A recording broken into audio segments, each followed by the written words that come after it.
Okay, today we're going to work on our shapes. So you're going to get out your learning sheets out of your home activities bag, and you can take it off the ring, maybe. There we go. You can take it off the ring and lay the others aside so they're out of your way. So remember, parents, the shapes are on the front, and then on the back, there are different prompts that you can do. So you can do the shape identification, ask your child to touch each shape. And this is really good if your child's not using a lot of words yet.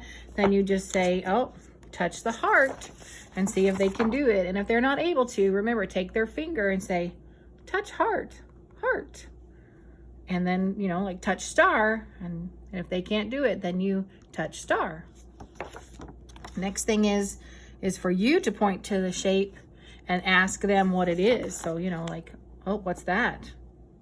And see if they can tell you diamond. And again, count like 5 seconds in your head. And if they're not able to tell you after 5 seconds, then you can tell them that's a diamond, and you can help them and work on it. And that's something you can do every day with them, more than once a day if you want to work on these shapes. And oh, show me the oval.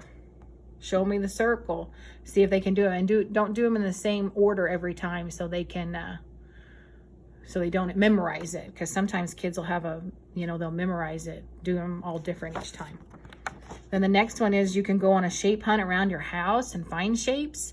And the next one's hands-on. You can work together to form Play-Doh into different shapes. If you have Play-Doh or clay, you can roll it out into lines, and then you can make the shapes. So you can look at it and be like, okay, a triangle has 3 sides, so we're going to make 3 lines and make a triangle with Play-Doh.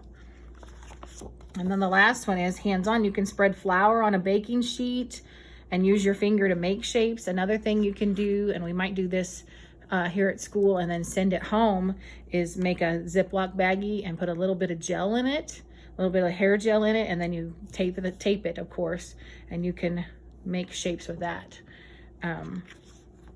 If you don't have a baking sheet or flour, if you have sand, you can go outside and do it in sand if you have sand at home or something like that, or even in the dirt.